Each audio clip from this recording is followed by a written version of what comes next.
하나님의 말씀, 오늘 우리에게 주시는 하나님의 말씀은 야고보서 1장 1절에서 8절까지의 말씀입니다. 봉독하겠습니다. 하나님과 주 예수 그리스도의 종 야고보는 흩어져 있는 12지파에게 문안하노라. 내 형제들아, 너희가 여러가지 시험을 당하거든 온전히 기쁘게 여기라. 이는 너희의 믿음의 시련이 인내를 만들어내는 줄 너희가 알미라. 인내를 온전히 이루라. 이는 너희를 온전하고 구비하여 조금도 부족함이 없게 하려 함이라. 너희 중에 누구든지 지혜가 부족하거든 모든 사람에게 후히 주시고 꾸짖지 아니하시는 하나님께 구하라. 그리하면 주시리라. 오직 믿음으로 구하고 조금 더 의심하지 말라. 의심하는 자는 마치 바람에 밀려 요동하는 바다 물결 같으니 이런 사람은 무엇이든지 죽게 얻기를 생각하지 말라. 두 마음을 품어 모든 일에 정함이 없는 자로다. 아멘. 오늘 하나님의 말씀 함께 나누겠습니다. 우리가 살아있다는 것은 문제와 더불어 살아가는 것입니다. 문제가 없는 사람은 없습니다. 그런데 우리 인생의 진짜 문제는 무엇일까? 문제가 생기는 것이 문제가 아니라 문제를 문제로만 여기는 것이 문제입니다. 이해가 되시죠? 우리 인생에 문제가 있는 것이 문제가 아니라 문제를 문제로만 여기는 것이 문제입니다. 그래서 오늘은 문제를 문제로만 여기지 않는 믿음이라는 제목으로 하나님의 말씀을 함께 나누고자 합니다. 지난주에는 예수를 믿는 사람들이 로마 제국의 박해로 고향을 떠나 뿔뿔이 흩어졌다는 것에 대하여 이야기를 나누었습니다. 요즘 코로나19로 인해서 우리의 삶이 참 많이 바뀌었습니다. 초대교회 교인들의 삶도 마찬가지입니다. 그들도 박해라는 시련 때문에 집을 잃고 직장을 잃고 고향을 떠나야 했습니다. 죽음의 위협을 당해야 했습니다. 지금 우리가 겪고 있는 코로나 팬데믹으로 인한 위기와 아주 비슷한 그런 환경에 처해 있습니다. 야고보는 위기 상황에서 그들을 격려하기 위해 이 편지를 쓰고 있습니다. 인생이 마음처럼 되지 않을 때 필요한 믿음에 대해 말씀하고 있는 것이죠. 야고보서가 5장까지 밖에 되지 않아서 여러분들에게 꼭 읽어보라고 말씀드렸는데 다 읽어보셨죠? 5장까지 있는데 10분 정도면 충분합니다. 시간을 조금만 투자하셔서 꼭 읽어보시기 바랍니다. 2절부터 4절까지 본문은 방구석 1열 예배를 처음 시작할 때, 그러니까 4월 달에 이 예배를 시작하면서 먼저 함께 나누었던 말씀입니다. 오늘은 문제를 문제로만 여기지 않는 믿음에 대해서 다시 한 번 더 나누어 보고자 합니다. 어떤 문제가 여러분들에게 찾아올 때 이번 어려움은 언제 너에게 찾아갈 거야 그러면서 오지 않습니다. 코로나 바이러스가 택배 기사나 AS 기사처럼 방문 문자를 보내고 우리에게 찾아오지 않습니다. 또 믿음 좋은 사람들에게는 걸리지 않고 조폭들과 같이 나쁜 사람들만 골라서 걸리거나 그렇지도 않습니다. 요즘에는 교회 소모임이나 이런 곳에서 코로나가 더 많이 지금 전파되고 있습니다. 이분들의 믿음이 없어서 코로나가 걸리는 것이겠습니까? 그렇지 않잖아요. 성경의 가르침은 믿음, 신앙은 만사형통이다 이렇게 가르치지도 않습니다. 예수만 믿으면 인생의 모든 문제가 다 사라지는 것도 아닙니다. 다만 신앙인들은 시련이 찾아왔을 때 반응 방식이 다른 것입니다.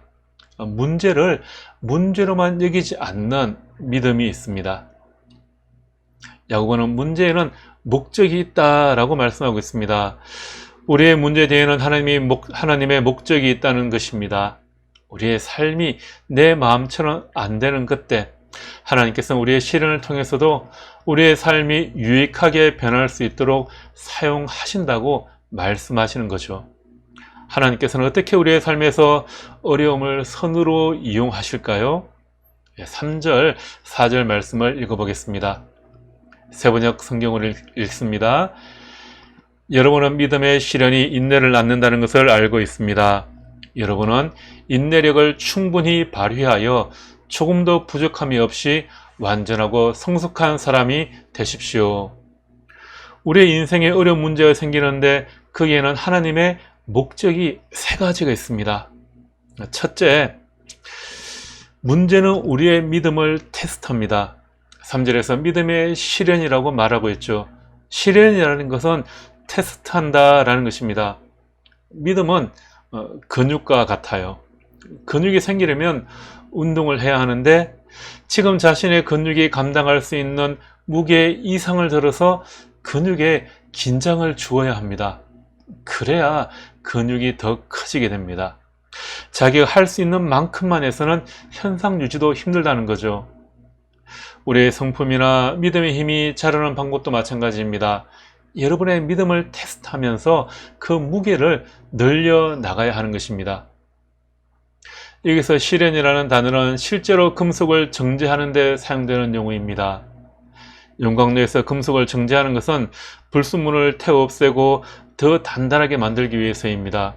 금이나 은을 열에 가열하면 녹으면서 불순물은 다 태워져 버리고 순수한 금과 은만 남게 됩니다. 금을 정렬하는 사람이 화로에 금을 넣고 불순물이 날아갈 정도로만 가열하지 금이 다 날아가 없어질 때까지 그렇게 가열하지는 않습니다. 금을 정렬하는 과정이 뜨겁기는 하지만 금을 다 태워 날려버릴 정도는 아니라는 겁니다.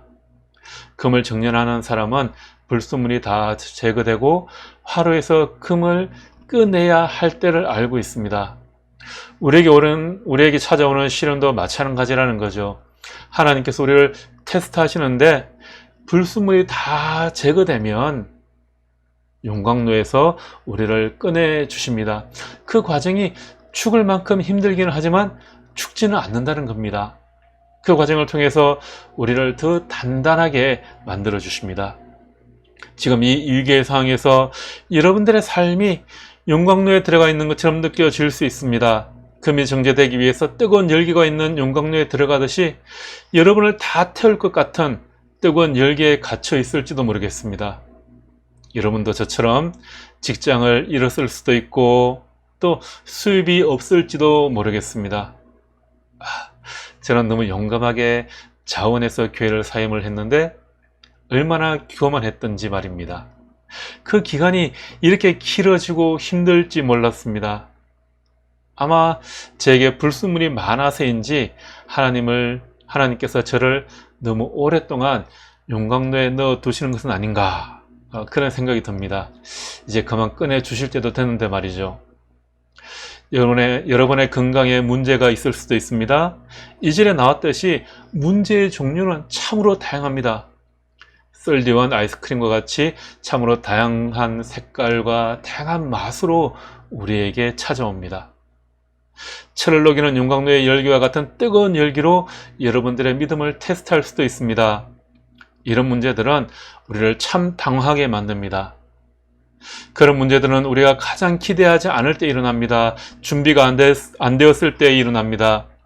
문제가 일정을 잡아서 우리에게 찾아오지 않습니다. 예측할 수 없을 때 그냥 우리 인생에 문제가 일어납니다. 욥이 그러한 시련을 겪지 않았습니까? 하지만 욥은 마지막에 금이 정렬되듯이 아주 순수하게 나왔고 하나님께서는 그가 처음에 가졌던 것에 2배로 축복을 하여 주셨습니다. 때로는 우리가 나쁘다고 생각하는 것이 실제로는 우리에게 유익을 줄 수 있습니다. 이렇게 우리 인생에 시련이라는 문제가 생기는 이유는 하나님이 우리의 믿음을 테스트하는 것입니다. 두 번째로 문제는 우리의 인내심을 길러줍니다. 인생의 문제는 여러분의 인내심을 길러줍니다. 시련이 인내를 낳는다라고 말하는 것을 잘 기억하세요. 여기서 인내라는 것은 어떤 상황 아래 흔들림 없이 머물러 있는 것을 말합니다. 인내는 무엇일까? 그것은 유지되는 힘입니다. 말 그대로 압력에 견디는 힘. 상황이 나빠질 때 계속해서 버티는 능력입니다. 인생이 내 마음처럼 되지 않을 때 하나님께서 우리에게 가르치시려는 것 중에 하나가 바로 인내심입니다. 하나님은 우리의 삶에서 인내심을 키워나가기를 원하십니다. 우리가 시련이라는 광야길에서 어려움을 당해 간절히 하나님께 부르짖었지만 하나님께서는 바로 응답해 주시지 않을 때가 있습니다. 바로 이 시간, 바로 이 자리에, 이 상황, 내가 원하는 때 하나님께서 나타나지 않으실 때가 있습니다. 우리는 하나님을 믿고 하나님의 능력도 믿습니다. 그런데 우리가 기대하는 시간에, 우리가 원하는 시간에 하나님의 응답이 나타나지 않으면 불안해지고 의심이 생깁니다.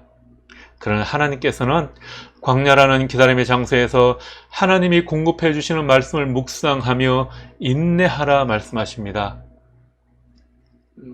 기다려라는 책에 이런 글이 있습니다. 믿음의 가장 어려운 부분은 마지막 30분이라는 말이 있다. 그렇다. 하나님을 기다리는 것, 그것은 무엇보다 더 가혹하게 우리의 믿음을 시험한다. 마귀는 기다림의 장소가 쓸데없는 장소라고 생각하게 만듭니다. 모세가 시내산에 올라갔을 때 하나님께서는 십계명 돌판을 만드시고 그들을 인도하실 계획을 다 세우고 계셨습니다. 그러나 밑에서 기다리던 백성들은 그것을 기다리지 못하고 금송아지 우상을 만들어서 그것을 가지고 자기를 인도하신 하나님이라고 생각하였습니다. 그 결과 어떻게 되었습니까? 기다리지 못한 백성들에게 재앙이 일어났습니다. 하나님께서는 우리가 무엇을 원하시는지 잘 아시지만 우리를 너무나도 사랑하시기 때문에 우리가 원하는 것이 아니라 우리에게 꼭 필요한 것들을 채워주십니다. 하나님께서 여러분들에게 꼭 필요한 것으로 채워주실 줄 믿습니다. 그때까지 하나님을 믿음으로 인내하시기 바랍니다. 세 번째로, 문제는 우리의 성품을 성숙시킵니다. 문제들은 우리의 믿음을 테스트하고 인내심을 기르고 우리의 성품을 성숙시킵니다. 4절 말씀 읽어보겠습니다. 여러분은 인내력을 충분히 발휘하여 조금도 부족함 없이 완전하고 성숙한 사람이 되십시오. 여러분, 그렇게 되고 싶지 않으시나요? 성실하고 인격과 성숙한 성품을 갖춘 믿음의 사람들이 되시기 바랍니다. 여러분이 문제를 올바르게 대응하는 법을 배울 때 그런 일이 일어난다고 합니다. 생활 조건이 동물의 수명에 어떻게 영향을 미치는가 하는 것에 대한 연구가 있습니다. 과학자들이 연구해 보니 안락하고 편안한 생활 환경에 놓인 동물들은 어떤 정상적인 어려움을 겪는 동물들보다 더 약하고 병에도 잘 걸리더라고 합니다. 그리고 더 빨리 죽는다고 그래요. 인간도 마찬가지인 것 같습니다. 우리 사람들에게도 적당한 스트레스, 긴장감이 있어야 더 건강할 수 있습니다. 그러면 우리 인생이 마음처럼 되지 않을 때 우리는 어떻게 해야 할까요? 인생의 문제에 대응하는 방법, 문제를 문제로만 여기지 않는 믿음, 3가지 방법이 있습니다. 첫째, 문제를 만나거든 기뻐하세요. 그게 우리가 제일 먼저 하는 일입니다. 우리가 문제에 처했을 때 하나님이 그것을 사용하실 수 있다는 것을 알고 기뻐하시기 바랍니다. 아니, 우리가 바보도 아니고 문제를 만났는데 어떻게 기뻐할 수 있습니까? 여러분, 우리는 그 문제 때문에 기뻐하는 것이 아니라 그 문제 상황 속에서도, 그 상황 안에서도 기뻐하는 것입니다. 하나님이 문제 상황에서도 좋은 것을 이끌어내실 수 있다는 것을 믿기 때문에 기뻐합니다. 하나님께서는 심지어 여러분에게 해를 입히는 문제들까지 사용하셔서 여러분들에게 선한 것들을 베풀어 주시겠다 하십니다. 창세기 50장 20절 말씀입니다. 형님들은 나를 해치려고 하였지만 하나님은 오히려 그것을 선하게 바꾸셔서 오늘과 같이 수많은 사람의 생명을 구원하셨습니다. 2절 말씀에 뭐라고 말씀하셨죠? 여러 가지 시험에 빠질 때 그것을 더할 나위 없는 기쁨으로 생각하십시오. 이 말씀은 현실을 부정하라는 게 아닙니다.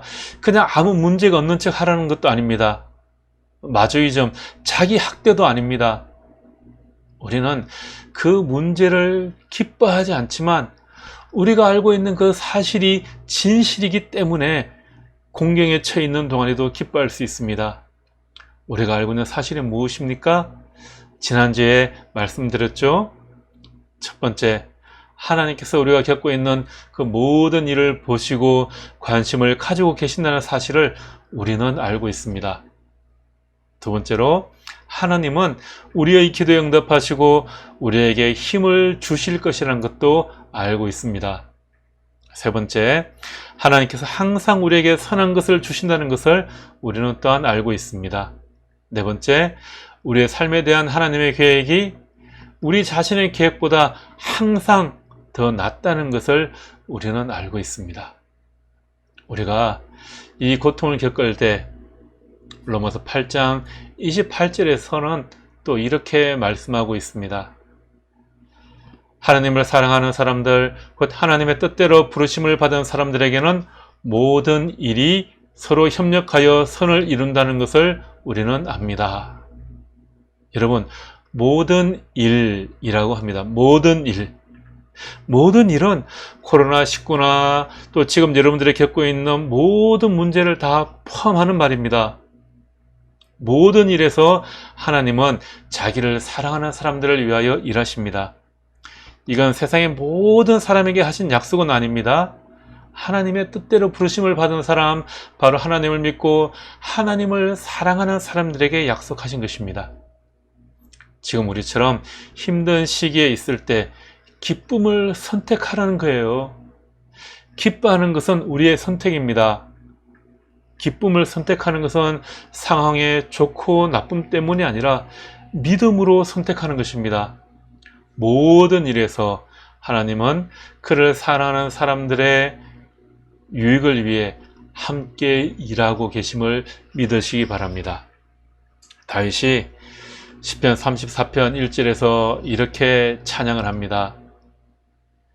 내가 주님을 늘 찬양할 것이니 주님을 찬양하는 노랫소리 내 입에서 그치지 않을 것이다. 이 시는 다윗이 아들 아비멜렉의 반역으로 쫓겨다니면서 살기 위해 미친 척 하는 때 지은 시입니다. 그의 인생에서 최악의 상황이었습니다. 그런데 어떻게 고백을 합니까? 좋을 때뿐 아니라 항상 하나님께 감사할 거예요. 항상 하나님을 찬양하려고 합니다. 나는 언제나 하나님을 기뻐할 것입니다. 다윗은 이렇게 고백하고 있는 겁니다. 그래서 여러분, 감사는 의지의 선택입니다.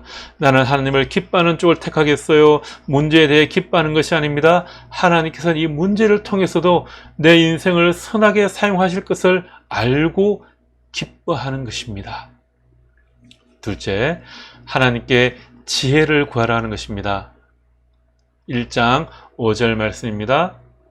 여러분 가운데 누구든지 지혜가 부족하거든 모든 사람에게 아낌없이 주시고 남으라 하지 않으시는 하나님께 구하십시오. 그리하면 받을 것입니다. 우리더러 하나님에게 지혜를 달라고 구하라고 하십니다. 우리가 구하면 기꺼이 지혜를 주신다고 말씀하십니다. 하나님은 누구에게나 지혜를 주십니다. 우리가 흔히 그렇습니다. 우리가 어려움을 겪을 때, 인생이 내 마음처럼 되지 않을 때, 우리 인생에 문제가 생길 때 왜? 라고 흔히 하나님께 묻고 기도하죠. 그런데 왜라고 묻지 말라는 겁니다.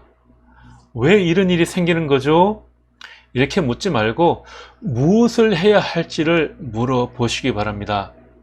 하나님, 이 상황에서 제가 뭘 배우기를 바라시나요? 이유는 묻지 마세요. 무엇을 해야 할지를 물어보세요. 이 고비에서 제가 무엇을 배우기를 원하십니까? 사탄 마귀는 문제를 이용해서 우리를 넘어뜨리려고 하지만 하나님은 이 문제를 이용해서 우리를 성장시키고 싶어 하십니다. 그래서 하나님께서 우리를 도와주실 것을 알고 기뻐하며 지혜를 구하십시오. 그리고 평안을 누리십시오. 세 번째, 하나님이 도와줄 것이라고 믿고 의지하는 것입니다. 하나님이 나를 도와주실 거야. 이렇게 믿으시기 바랍니다. 1장 6절 말씀입니다. 조금도 의심하지 말고 믿고 구해야 합니다. 의심하는 사람은 마치 바람에 밀려서 출렁이는 바다 물결과 같습니다. 조금 더 의심하지 않고 진심으로 믿었습니다. 이런 곳에는 밑줄을 그으셔야죠. 조금 더 의심하지 말고 기대하시기 바랍니다. 진실한 믿음이란 무엇일까요? 그것은 전적으로 하나님에 대한 의존입니다. 우리를 돕고 튼튼하게 해주시겠다고 약속하신 하나님의 말씀을 의심하지 않고 믿는 것입니다. 그런 사람의 마음에는 평안이 넘치게 됩니다. 8절 말씀에 따르면 의심하는 사람은 두 마음을 품은 사람이요 그의 모든 행동에는 안정이 없다고 합니다. 반대로 말하면 의심하지 않고 진심으로 하나님을 의지하는 사람의 마음과 행동에는 안정이 생깁니다. 여러분도 알다시피 문제가 생겼을 때 여러분의 인생에서 자동적으로 좋은 결과를 만들어내는 것은 아닙니다. 예수를 믿는다고 인생의 문제가 한꺼번에 다 해결되지 않습니다. 2주 전에 말씀드렸듯이 긍정적인 생각은 그냥 막연히 잘 될 것이라는 그런 희망 섞인 소망이 아닙니다. 많은 사람에게 있어서 인생의 시련은 그들을 더 힘들게 만들 수도 있고요. 더 씁쓸하게 만들 수도 있습니다. 그들은 더 이상 더 나아지지 않을 수도 있습니다. 무엇이 이 둘의 차이를 만듭니까? 우리의 믿음이 차이를 만듭니다. 삶이 내 마음처럼 되지 않을 때 효과 있는 믿음, 문제를 문제로만 여기지 않는 믿음 말입니다. 그 믿음을 가지고 있을 때 그 믿음이 차이를 만듭니다. 문제를 문제로만 여기지 않는 믿음, 이 세 가지를 여러분 늘 명심하시기 바랍니다. 그러면 여러분들의 그 시련의 시간이 끝났을 때 여러분들이 정금같이 그렇게 단련돼서 순수하게 나오게 될 줄 믿습니다. 말씀을 마무리하면서 문제를 문제로만 여기지 않는 믿음 세 가지를 다시 한번 정리해 보겠습니다. 첫째, 뭐라고 그랬죠? 하나님께서 그 문제, 즉 내 인생의 괴로움을 이용하실 것을 알고 기뻐합니다. 둘째, 하나님에게 지혜를 달라고 구합니다. 왜라고 묻지 말고 무엇을 이라고 구하시기 바랍니다. 셋째, 하나님이 나를 도와주실 것이라고 의심하지 말고 믿고 구하십시오. 그러면 문제의 상황 속에서도 안정이 찾아올 것입니다. 그래서 문제가 되지 않는 믿음으로 살아가는 이 한 주간이 되기를 기도합니다. 함께